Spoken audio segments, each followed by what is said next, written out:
do analisador de atividade de água nos enviaram.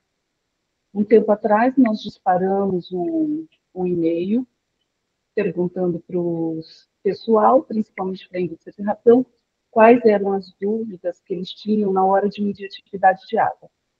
Nós compilamos essas dúvidas e vamos apresentar neste seminário. Então, bom dia a todos. Bom, o que é a atividade de água, né? A atividade de água é o estado de energia da água em um sistema. Esse sistema ele pode ser qualquer coisa, ele pode ser um bolo, uma flor ou um saco de ração. A atividade de água ela é dependente da temperatura, ou seja, ela altera com a temperatura. E essa alteração ela pode causar migração da água entre os componentes.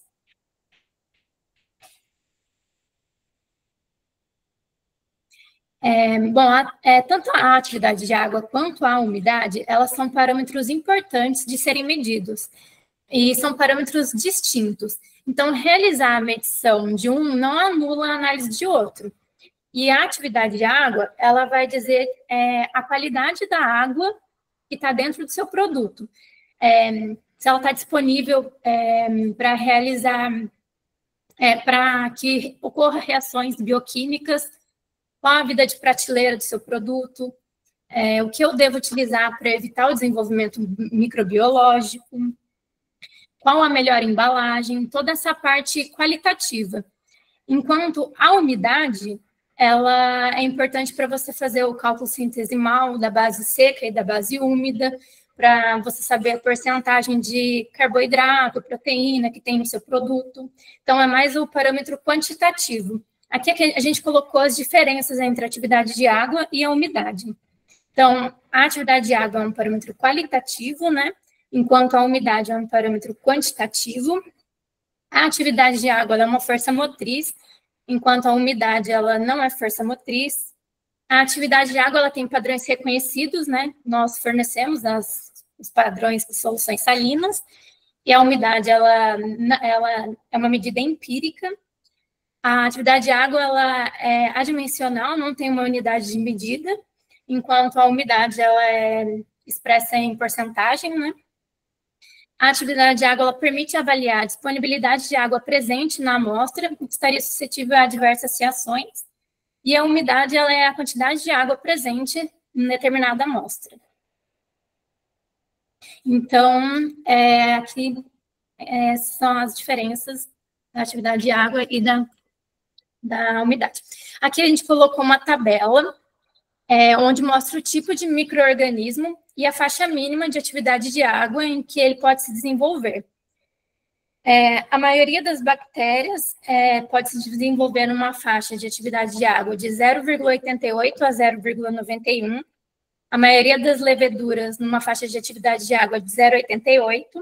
A maioria dos fungos a 0,80. As bactérias halofílicas a 0,75. Os fungos xerotolerantes a 0,71. Os xerófilos e leveduras osmofílicas a 0,60 e 0,62. Produtos com uma atividade de água abaixo de 0,60, eles são considerados estáveis microbiologicamente. Aqui nós temos uma tabela que foi feita pela nossa matriz lá nos Estados Unidos, com produtos enviados por alguns de nossos clientes, que são dados disponíveis autorizados pelas empresas. Foram realizadas as análises para verificar a faixa de atividade de água desses produtos e qual micro-organismo pode se desenvolver em determinada faixa de atividade de água. Então, aqui, abaixo de 0,6, não há proliferação microbiana. Basicamente isso.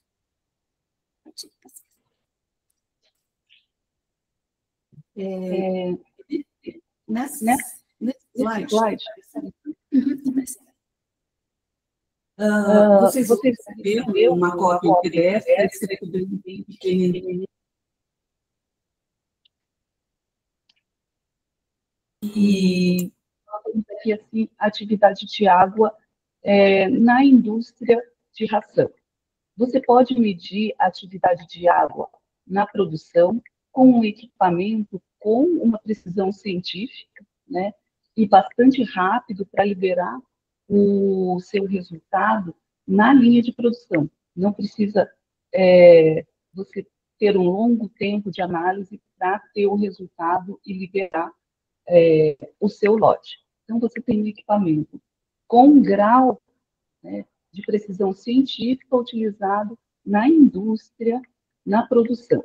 Você pode usar para determinar a embalagem, para liberar o seu lote, no recebimento de ingredientes, durante todo o seu operacional, para garantia de qualidade e também na pesquisa e desenvolvimento. O pessoal da pesquisa e desenvolvimento determina qual é o melhor valor de atividade de água para o seu produto em relação à segurança, qualidade, textura, o quanto tem de palatabilidade, e o pessoal da fábrica mantém este valor até o final. Então, começando a responder as perguntas que o pessoal nos enviou. Então, vamos lá. Em qual ponto da produção devo controlar a atividade de água? No slide anterior, eu falei que dá para monitorar a atividade de água durante todo o processamento numa indústria de ração. Os nossos clientes, os usuários do analisador de atividade de água, principalmente usam. Quem faz ração extrusada na saída da extrusora, na saída passa o palatabilizante, na saída da secadora e na saída da resfriadora. Vai depender muito do processo de vocês, atinge o valor de atividade de água desejado, ou deixa secando mais tempo, ou deixa resfriando mais tempo, para atingir o valor de atividade de água desejado. Qual a influência da temperatura? Vou me ater bastante a esse parâmetro temperatura, porque a atividade de água é dependente da temperatura. Se você altera a temperatura, altera a atividade de água do seu produto.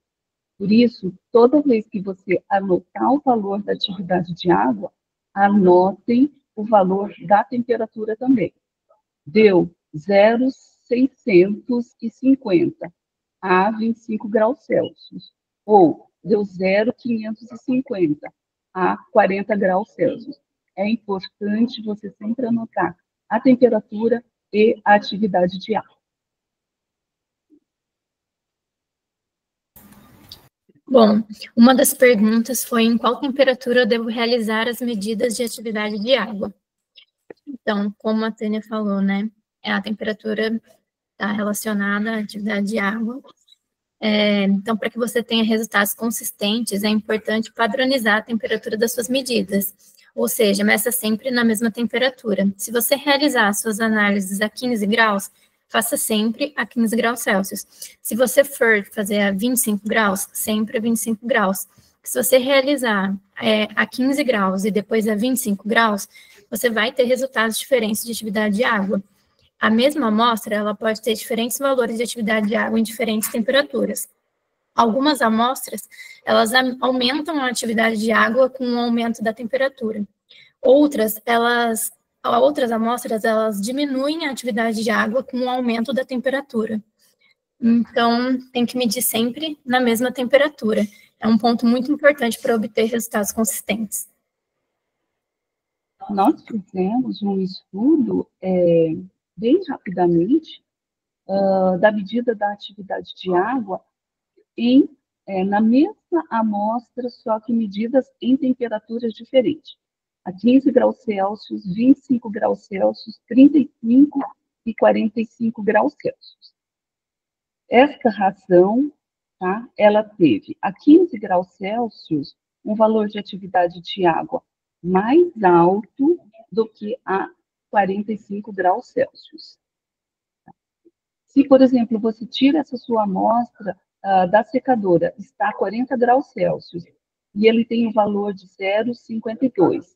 E este é seu limite, você aprova. Mas fica lá no armazenamento a temperatura ambiente de 25 ou 30 graus Celsius, aumenta o valor dessa atividade de água. Por isso é importante você saber em qual temperatura você está medindo a atividade de água do seu produto. Okay? Então, se você tira, a Bruna mostrou lá, para quem tem o analisador de atividade de água 4TE, se você quer medir a 40 graus Celsius, porque sai do meu resfriador a 40 graus Celsius, e eu quero medir imediatamente, ajusta o seu Aqualab para 40 graus Celsius e realiza todas as medidas sempre a 40 graus Celsius. Se o seu equipamento não tem 40 graus Celsius, você recebe a sua amostra no laboratório, já deu tempo da sua amostra baixar um pouco a temperatura e ficar a temperatura ambiente. Então, se você tem o 4TE ou o pré, ajusta a temperatura para 25 graus Celsius e sempre meça a sua amostra a 25 graus Celsius. É importante você sempre medir na mesma temperatura, tá? Se você é usuário do Pallkit, o Pallkit não tem controle de temperatura da amostra. Então, é importante você manter o equipamento e a sua amostra em algum local em que a temperatura esteja sempre estável. Ou dentro de um laboratório, sempre com a temperatura controlada, ou em alguma cabine, né? Muitas indústrias têm o Aqualab numa cabine, na saída da extrusora ou perto da produção, mantenha essa cabine sua com a temperatura controlada, com o ar condicionado, para você sempre ter a leitura na mesma temperatura, tá? Você só vai poder comparar o seu resultado se estiver na mesma temperatura. Não dá para comparar resultado medido a 35 graus Celsius com resultado medido a 25 graus Celsius. Então, lembre sempre de anotar na planilha o valor da atividade de água e da temperatura. Só assim você vai ter um histórico confiável das suas medidas e poder comparar os resultados. Outra pergunta que tivemos foi: devo aguardar a amostra esfriar antes de ler a atividade de água? Se sua amostra estiver muito quente ou muito fria em relação à temperatura que você padronizou para realizar a leitura, por exemplo, sua amostra está a 40 graus Celsius e você vai realizar a leitura a 25 graus Celsius, você deve esperar o equilíbrio térmico fora do equipamento para evitar a condensação. Então, um ponto importante também é que se você for aguardar esse equilíbrio térmico da amostra, não esquecer de manter a amostra selada, seja dentro da cápsula ou em algum outro recipiente, para que não ocorra a troca com o ambiente, porque ela pode ou ganhar ou perder água, né, ter uma troca com o meio. Vamos entrar agora no preparo das amostras.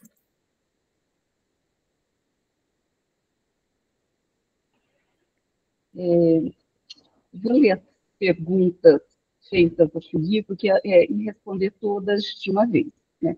Análise de ração com partícula inteira. Você tem alguma indicação, alguns estudos, pontos negativos e positivos? Essas outras perguntas e a imagem foram enviadas pelo Carlos André. Em pellets de prensa ou pelletizadoras, não maceramos a amostra. O corte do pellet expõe o interior da amostra. Ainda assim, seria necessário macerar a amostra? Ele mandou essa imagem. Em pellets de ração extrusadas de milímetros menores, não maceramos a amostra. Ainda assim, seria necessário macerar a amostra? Essa outra imagem. Em pellets de ração extrusadas de milímetros maiores, utilizamos um almofarico com pistilo para quebrar o pellet e expor o interior e para que a amostra caiba na cápsula. Tá? Então, ele usa um grau e um pistilo, né, e macera a amostra. Então, vamos lá, respondendo essas perguntas. Tem diferença no resultado se eu medir Amostra triturada, moída inteira? Sim, tem diferença, tá? Quando eu estou medindo o grão inteiro, né, o quilo inteiro, eu vou medir provavelmente só a superfície da amostra, tá? Atividade de água superficial, não vou ler o interior. Se eu moer, eu vou conseguir ler toda a amostra, assim como se eu triturar. E os valores serão diferentes? Provavelmente serão diferentes, tá? O importante é você sempre fazer da mesma forma. Se você mede inteiro, sempre meça inteiro. Se você moe, sempre moa a amostra. Se você só dá uma quebrada, uma triturada, uma macerada, faça sempre da mesma forma. É importante lembrar que se o seu moinho ele gera calor na hora que está moendo, isso pode fazer com que evapore um pouco de água e você tenha um valor de atividade de água um pouco menor do que seria se tivesse só macerado a amostra. Mas se na sua rotina você já segue o procedimento de moer a amostra, porque a maioria moe a amostra e mede atividade de água e umidade nas amostras moídas. Faça sempre da mesma forma. Só lembrando que, quando você moe, você pode ter, então, uma perda do valor de atividade de água pela evaporação por causa do atrito, por causa do calor. Outra, sempre limpe o moinho entre uma amostra e outra. É difícil limpar o moinho? É, mas tem que se evitar a contaminação. A amostra que fica no moinho vai absorver água e vai aumentar a atividade de água do seu produto, da sua amostra seguinte. Então, sempre limpe o moinho. Nem que for só passando um pincel, um ar comprimido, mas tire o resíduo da amostra anterior. Uma pergunta que muitos clientes fazem é qual a quantidade de amostra que devo colocar na cápsula. Aqui a gente colocou duas imagens, né? O que não fazer e o que fazer. Então, para realizar a amostra, não se deve encher a cápsula, né? Pode colocar no máximo até a metade. E muitos também perguntam se deve cobrir o fundo. Não é necessário. Pode colocar menos, caso você disponibilize só de pouco conteúdo de amostra, né? Então, pode colocar menos. A única coisa que vai acontecer é que vai demorar um pouco mais para entrar em equilíbrio e realizar a amostra, porque vai ter mais tempo, vai ter mais espaço vazio. Então, vai demorar mais para entrar em equilíbrio e a leitura vai ser um pouco mais demorada, mas pode colocar menos. Só não colocar muito para não transbordar, não sujar o sensor, né? E lembrar sempre de manter as bordas das cápsulas limpas, para evitar de contaminar o sensor e as próximas leituras a serem realizadas. Outra pergunta são se as cápsulas são descartáveis ou se pode reutilizar. Em princípio, as cápsulas são descartáveis, mas nós aconselhamos a reutilização, desde que elas estejam em bom estado, né? Estejam limpas, sem deformidades, sem riscos, sem manchas. A gente recomenda que lave com sabão neutro e deixe secar naturalmente. Então, lembrar também de que, como elas são feitas de plástico, não colocar na estufa, porque pode derreter e deformar. Devo trocar a cápsula a cada amostra ou posso usar a mesma? Se não trocar ou limpar, a contaminação é resultado errôneo? Sim, deve ser realizada a troca das cápsulas para cada amostra nova, porque a amostra residual ela pode absorver a água da umidade relativa do ar e aumentar o valor da atividade da amostra a ser lida, né? E o resíduo constante dessa amostra, ela pode ser um meio de cultura para o desenvolvimento microbiano e alterar a medida de atividade de água. E essa presença dos micro-organismos pode elevar a temperatura da amostra e causar erros na sua leitura.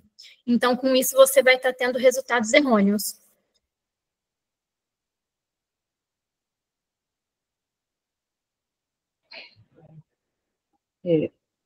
A ração recoberta com hidrolisado líquido. Qual o tempo necessário para a estabilização da atividade de água após o recobrimento? Depende muito do tipo de ingrediente, se o seu produto tem mais proteína, mais fibras ou mais açúcares, depende do processamento térmico que ele sofreu, se foi uma extrusão, foi uma pelletização, e depende da umidade ambiente, umidade relativa do ar e a umidade do seu produto. Aqui eu coloquei duas imagens só para dizer o porquê depende. Quando você prepara o seu produto, ele forma uma matriz, a estrutura ficam buracos, ficam poros. A água, ela é absorvida, assim, forma uma primeira camada de ligação, ou seja, nessas garrafinhas aqui. A água vai se ligar primeiro, né, na estrutura, quimicamente ela liga, formando um recobrimento. Depois vem entrando uma água que vai, por capilaridade, vai preenchendo esse poro.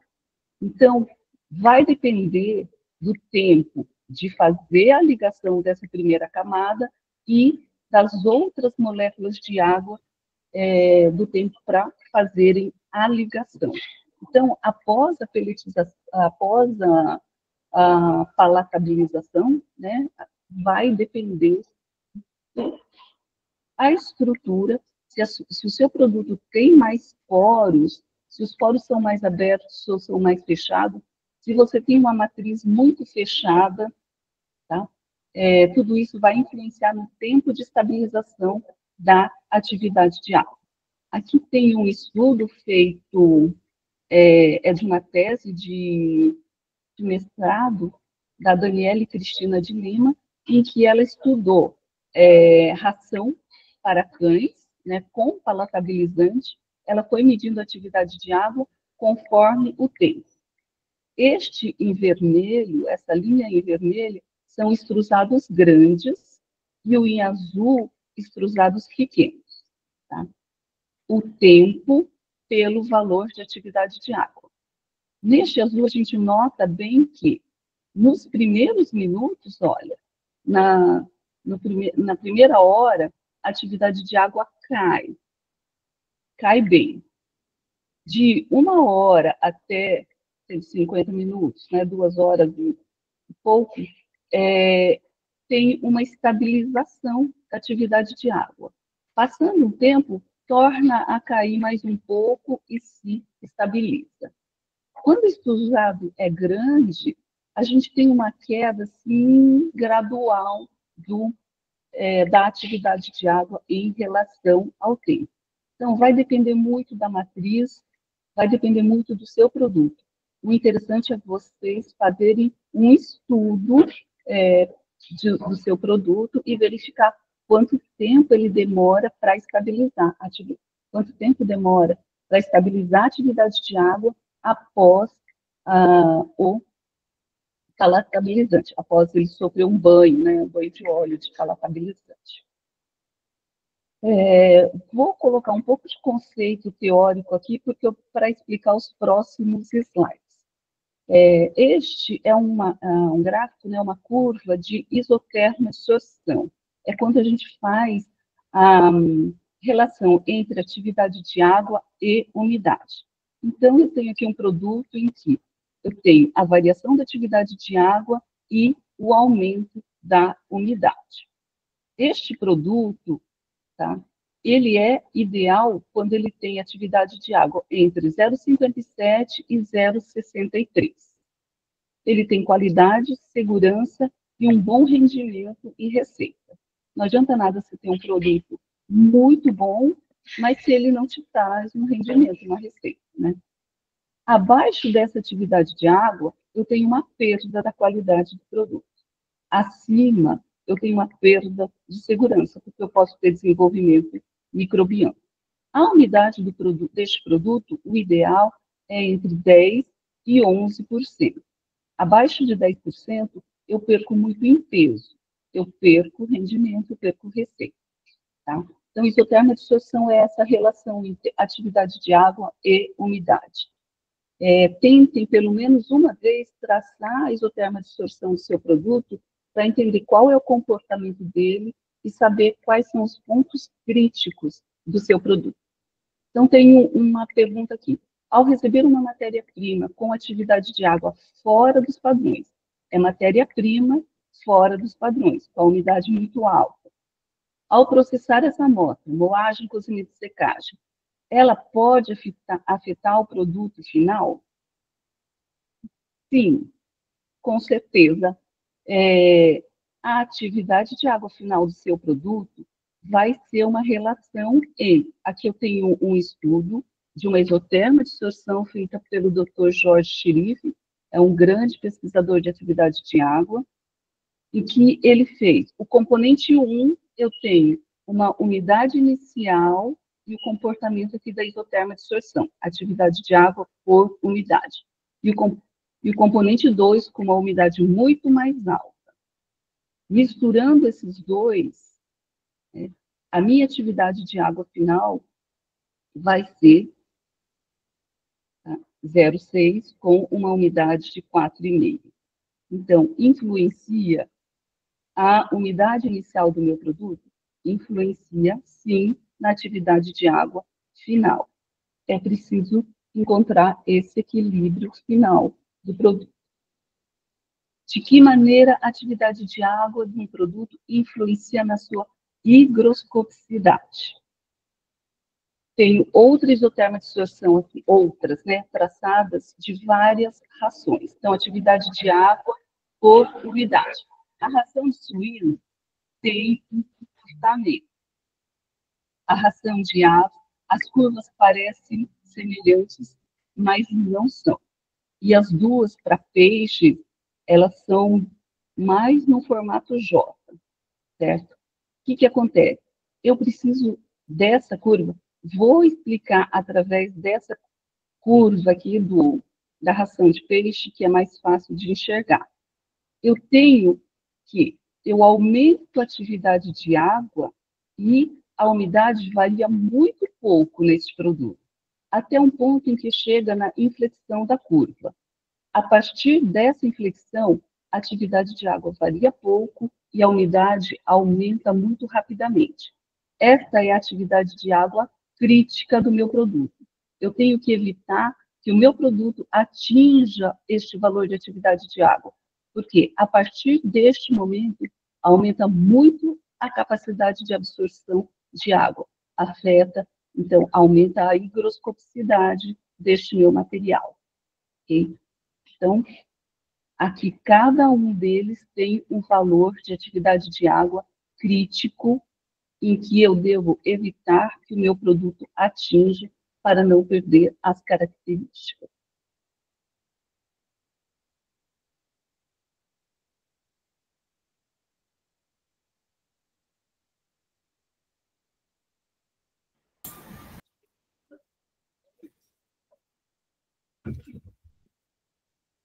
Eu posso passar a falar sobre calibração.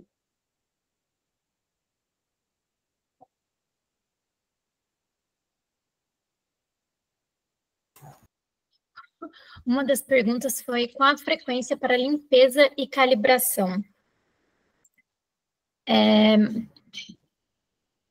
Isso vai variar muito de um cliente para o outro. Alguns pontos que influenciam são a frequência de uso do equipamento, se utiliza muito ou não, quantas pessoas operam este equipamento e o treinamento que esses usuários receberam. É importante ressaltar também que antes de realizar qualquer ajuste linear, calibração no equipamento, é necessário realizar o procedimento de limpeza, porque se você realiza a calibração no equipamento sujo, você pode inserir um erro ali. Então, nós recomendamos também aos nossos clientes que anualmente enviem um equipamento para nós para realizarmos a calibração de fábrica. A solução padrão. A respeito da solução padrão, quantas concentrações diferentes de padrão devo utilizar e quais padrões devo utilizar para verificar a calibração do meu equipamento? Bom, o ideal seriam 3 concentrações para que se obtenha uma curva de calibração, mas pode ser realizado com apenas 2 concentrações diferentes também. Em relação a quais padrões utilizar, vai depender da faixa de atividade da sua amostra.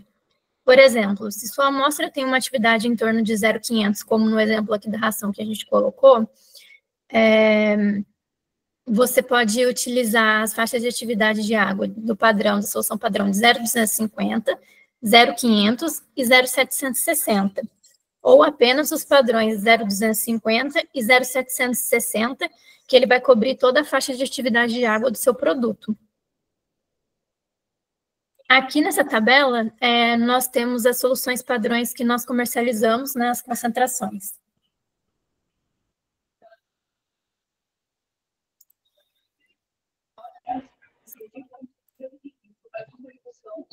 Nós recebemos essa pergunta e eu não tenho muita certeza do que era a intenção dessa pergunta. Então, eu respondi da forma mais ampla possível, né?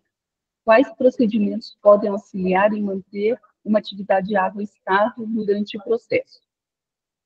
Durante o processamento, a atividade de água vai variar bastante, né? Porque ela vai receber a água, vai passar pela extrusão, secagem. Então, vou falar no pós-processamento, né? Para auxiliar a manter estável, tá? Durante todo o processamento, seria interessante você medir a atividade de água, ter um padrão de recebimento da sua matéria-prima, saber a quantidade de água a adicionar para ter um valor adequado do produto final.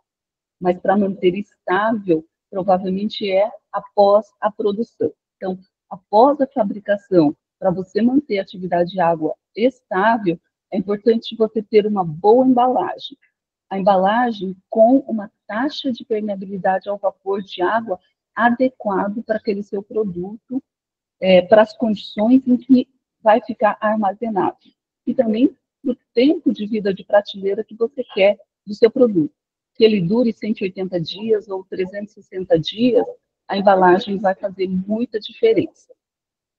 Armazenar em locais sem abuso de temperatura e umidade relativa ambiente. Se você deixa ele armazenado num local em que um dia a temperatura está 6 graus Celsius, ou à noite a temperatura está 6 graus Celsius, mas durante o dia chega a 40 graus Celsius, provavelmente o seu produto vai acabar suando dentro da embalagem e ter um foco de contaminação ali devido à concentração de água. E também prestar atenção no transporte do produto, para que não haja abusos durante o transporte. O caminhão vai tomando sol durante o transporte todo, e isso pode também fazer com que a sua amostra sue lá dentro da embalagem e seja um foco de desenvolvimento microbiano. Coloquei aqui, assim, bem rapidamente, foi um seminário que nós apresentamos anteriormente sobre aditivos que se podem ser colocados em rações. Tá? Só por definição, né, o que é aditivos, foi apresentado no seminário pela professora Leila, né, da Universidade Federal de Santa Maria, e aqui um descritivo, né, alguns aditivos tecnológicos que ajudam a manter também a atividade de água, regulam a atividade de água de seus produtos, que exercem essa função de absorvente, de antiumectante, de conservante, aditivos sensoriais, aditivos nutricionais e aditivos zootécnicos. Os aditivos tecnológicos são interessantes para a manutenção da atividade de água do seu produto. Uma outra pergunta que nós recebemos foi: qual o impacto da atividade de água nos níveis de garantia da ração? Também pensei em responder de uma forma mais ampla, né?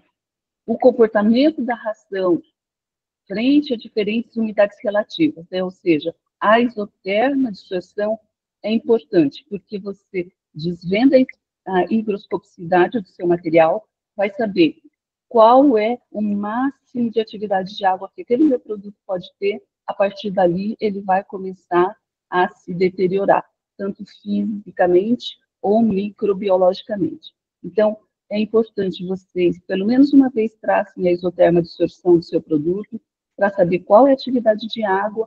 A partir desse valor de atividade de água, você pode calcular vida de prateleira, qual é a embalagem adequada do seu produto, qual é a higroscopicidade deste seu produto. Eu coloquei aqui algumas considerações, vou falar bem rapidinho, porque a gente perdeu um certo tempo que eu perdi a conexão, mas vocês vão ter essa apresentação.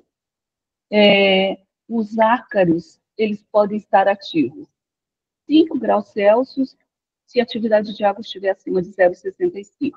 Ou o ácaro pode estar ativo até 40 graus Celsius, se a atividade de água estiver acima de 0,6. Tá? Então, se você produz a ração com atividade de água abaixo de 0,6, né, mantenha abaixo também de 40 graus Celsius, você não vai ter desenvolvimento de ácaros. A atividade de água ajuda a você calcular a quantidade de sólidos solúveis e ter uma embalagem adequada, saber se seu produto vai precisar de uma secagem adicional, adição de sal ou sacarose para diminuir a atividade de água, enfim, para você saber como preservar o seu produto. Se o seu produto tem uma atividade de água alta, com certeza você vai precisar de preservativos para evitar o desenvolvimento microbiano. Fatores como pH, ou se você coloca algum probiótico, micro-organismo alto, né, que confere sabor, produtos que conferem sabor, podem ajudar a você controlar a atividade de água. Então, tracem a isoterma distorção para você conseguir predizer a atividade de água do seu produto.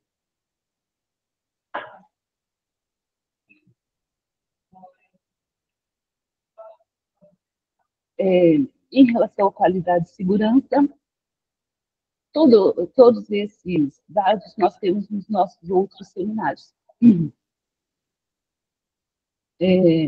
Se o seu produto tem bastante gordura, lipídios, evite atividades de água muito baixa, né? O ideal é entre 0,3 e 0,5, ou muito alto, porque rancifica o produto, ele fica com gosto de ranço.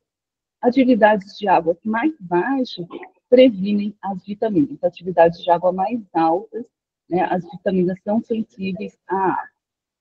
Você tem que ter uma atividade de água em que você tem uma boa textura, um sabor e aceitação da ração.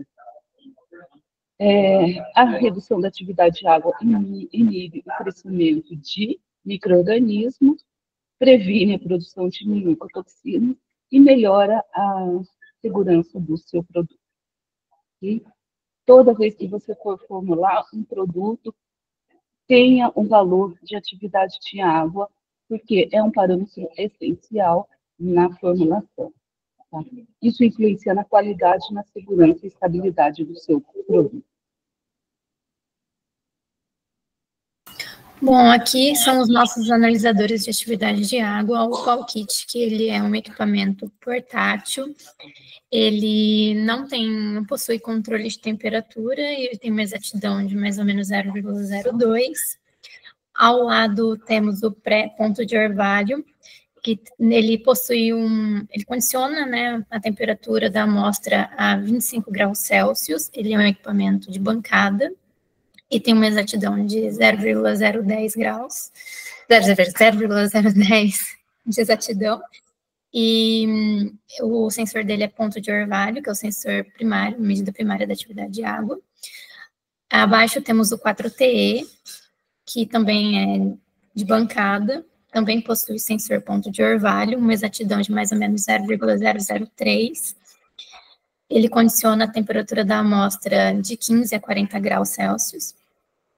E ao lado temos o TDL, o sensor a laser, faz leitura de todo tipo de amostras, inclusive as mais voláteis, uma exatidão de mais ou menos 0,005. E ele condiciona a temperatura da amostra para 25 graus Celsius. Alguma dúvida, pessoal? Ainda temos um tempinho, né? E é isso, muito obrigada. Muito obrigado, Tânia. Obrigado,